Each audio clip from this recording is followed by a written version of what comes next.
Alright, ladies and gentlemen, today we are going to be watching a video from Yarn Hub, okay? And it's a video about a B-17 plane, fighter plane, that when a B-17 tail fell with a gunner inside it, okay? But yeah, I have seen few videos, maybe one or two videos from this channel before, and they are pretty cool. The animation is really sick, dude.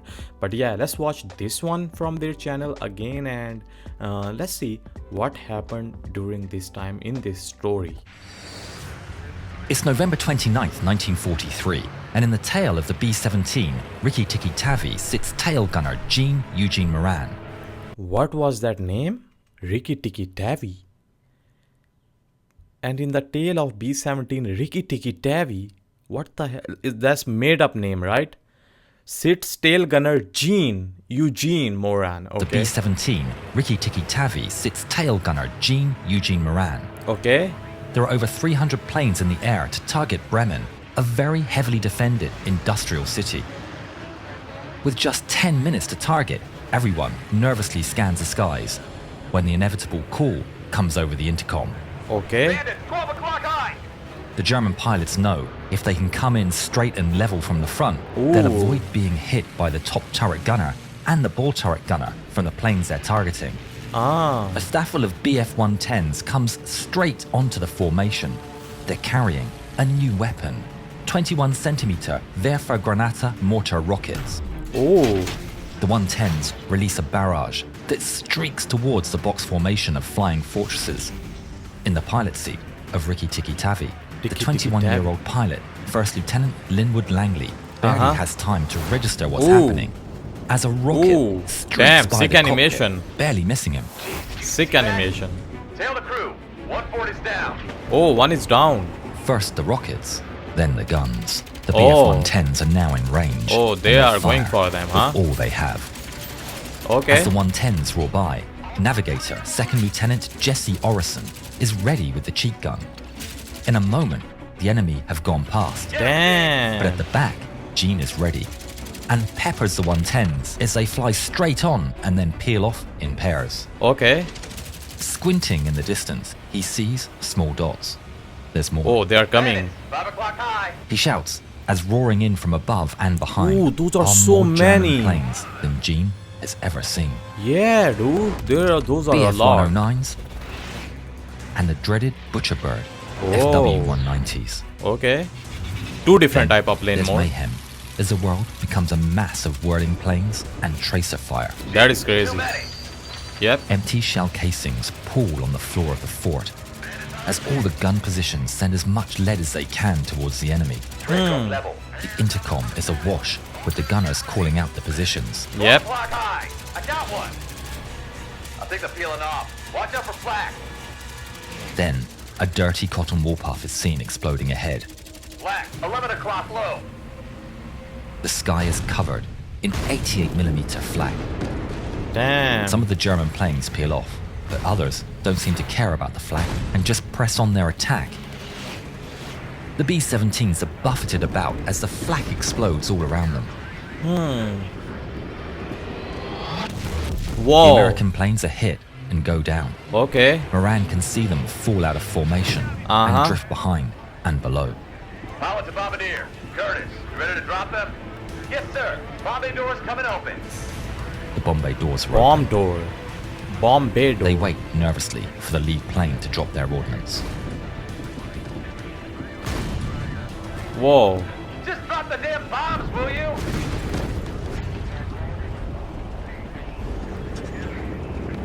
It's There away, you go. And Bombardier Donald Curtis releases the bombs. Bombs away. The plane is instantly lighter and lifts as the bombs go down. Okay. The bomb bay doors grind closed, and Langley turns and heads for home. Okay.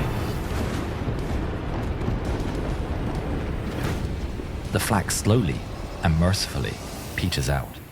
Damage report. Navigator, okay. Won't tell it, okay.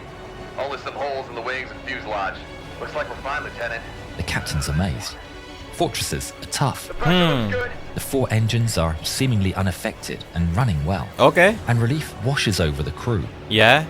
We're gonna make it. Before the echo of those words dies in the ears of the men, another cry goes up. Bandits, they're back! Oh, more of A them swarm coming. of enemy fighters is spotted coming in from above. Get to the gun! Oh, All both the men sides. stare at the vast numbers of planes coming at them. The Germans are back to enact their revenge for Bremen. Show 'em, boys! The thud of the guns and the crash of shells fills the ears of every man. Okay, that is clean. W plug. W plug. The thud of the guns and the crash of shells fills Subscribe, the ears like, of every comment. man Nice on one. board as the entire box formation lights up the sky. 2 o'clock! 6 o'clock! The formation is rocked from every angle. Fortresses go down in the melee, but the crew of Rikki Tikki Tavi are too occupied to register. Gene takes aim at an FW-190 that zips past, Okay. and then a BF-109. Uh-huh. He can't No be sure if 110? he's hit any of them, but he picks another target and battles on. 2 o'clock high! Watch out! The B-17 shakes under the impact of another Oh. volley and slowly starts to drift back from the formation. Gene notices the gap with the main group getting wider and wider. What's going on? Quickly, he looks over his left and right shoulder. There's no smoke from the engines. Okay. A B-17 in formation is vulnerable to the overwhelming number and speed of fighters like these, but on its own, it's a death sentence. Slowly, the other gunners get on the intercom. We're slipping back. What's going on? Langley! There's no word from the captain. But honestly, I wanna say something. This plane looks crazy, dude. B-17. This plane looks crazy. The way it's made with all these, like, one person can sit here and shoot, and literally one person is in the back shooting, and there is another guy sitting there who can kind of maybe there's another person sitting there, and he can control that gun. Like, that's crazy looking plane, dude. Captain. There's Gene few of shouts them into the here. mic. What's the matter? We're not staying up in formation. All the while, the gap growing bigger. Then, over the radio, comes the message. What? Being pushed out! Whether that was the captain or the co-pilot, no one could tell. But soon, the B-17 was completely left behind. Oh. The Germans spot the vulnerability of the plucky To attack Rikki it. Tikki Tavi and get busy with their deadly work. Yeah, right. The sound of gunfire is interspersed with the screams of men being hit. Damn, the top The guy plane is gone. flies on straight and level, but no word is heard from the captain or the co-pilot. Huh. In many interviews, Gene was too emotional to give details of what happened next. Oh, really? However, in the excellent book Tailspin, written by a close friend of Gene's, it states that from the bottom of the bomber, ball turret gunner Wilbert Pee Wee Provost, Gene's best friend, screamed, Oh, there's the son of a bitch. He's coming up at us. He's coming right up our ass. Oh. Buddy, I'm done. Gene shouted for his friend, Damn. and he could hear shots breaking the plexiglass dome.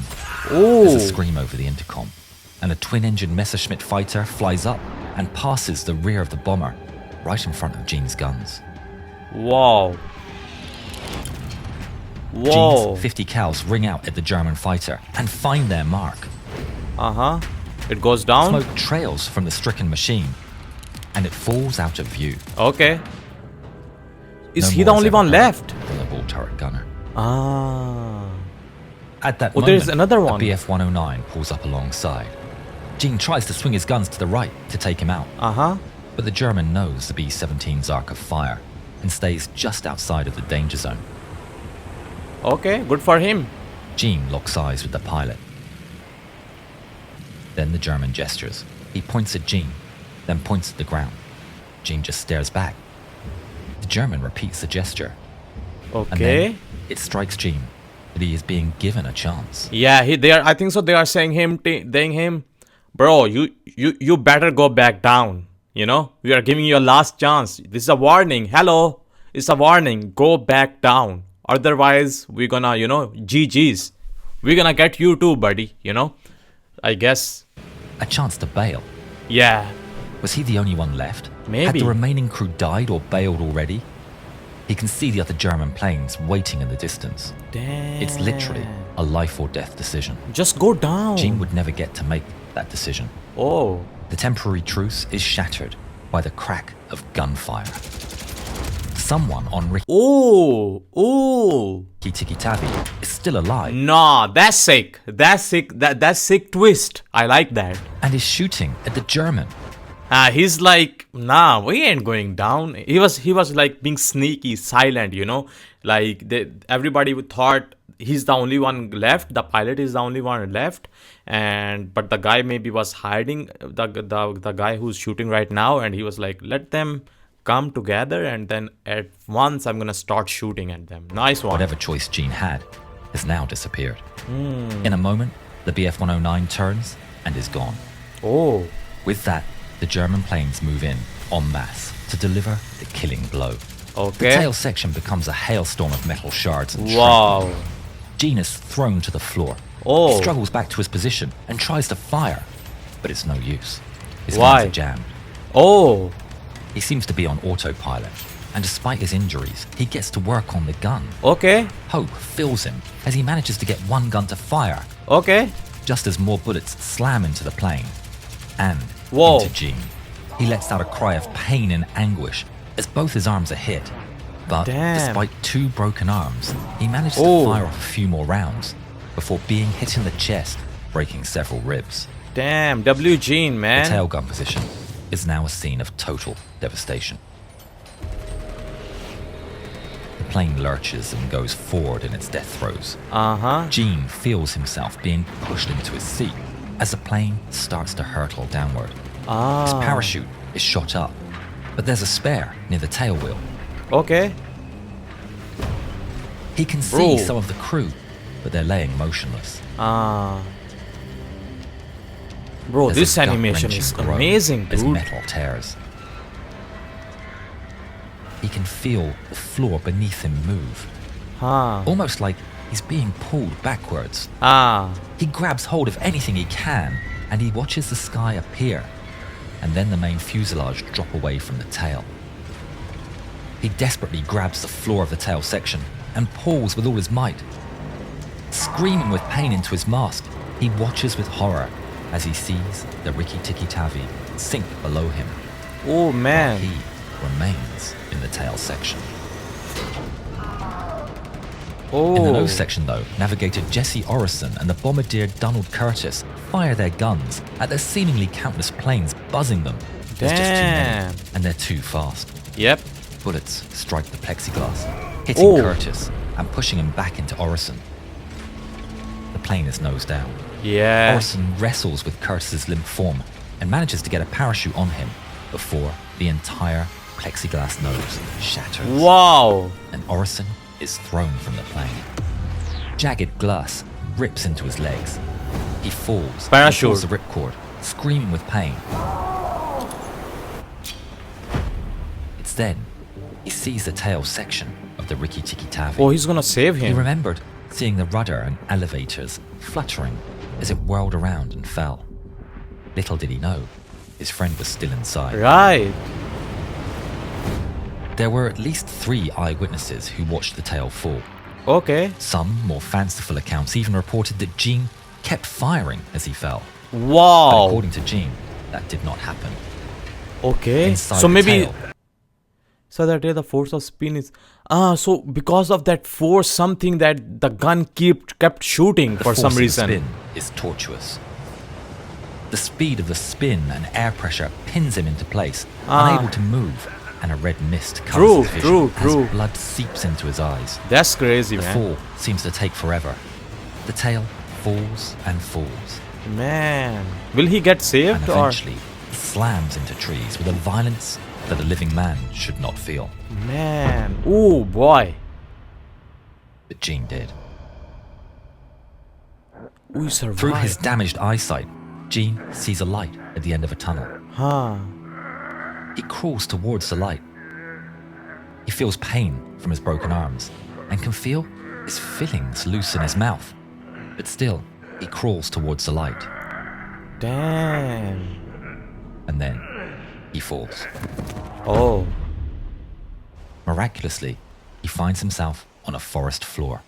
Okay. The tail section of the Rikki-Tikki-Tavi is hanging above him in the trees. He lies there for a moment, elated.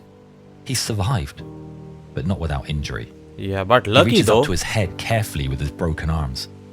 There's a crack in his skull, so big he can feel the softness in between the gap. Ew.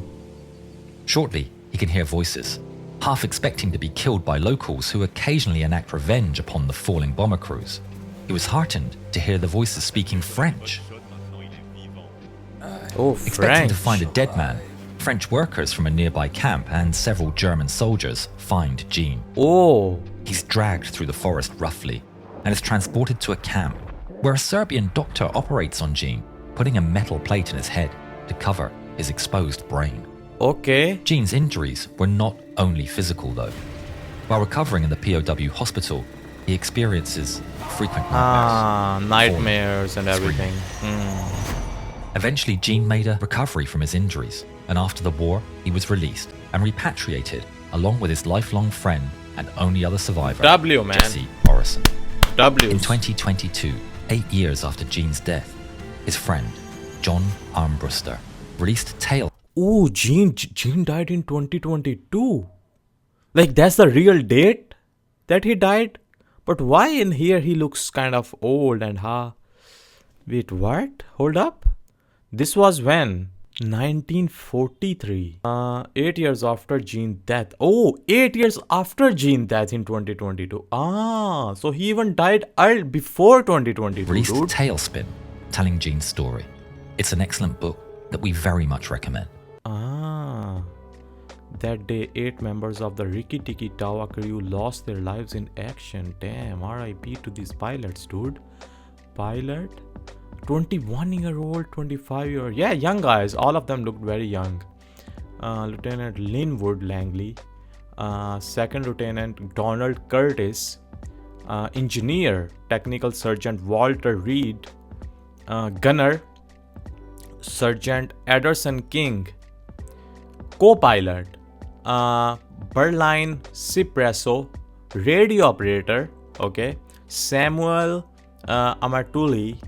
Ball turret gunner, okay, Wilbert Provost, and another gunner. A lot of gunners on that plane, right?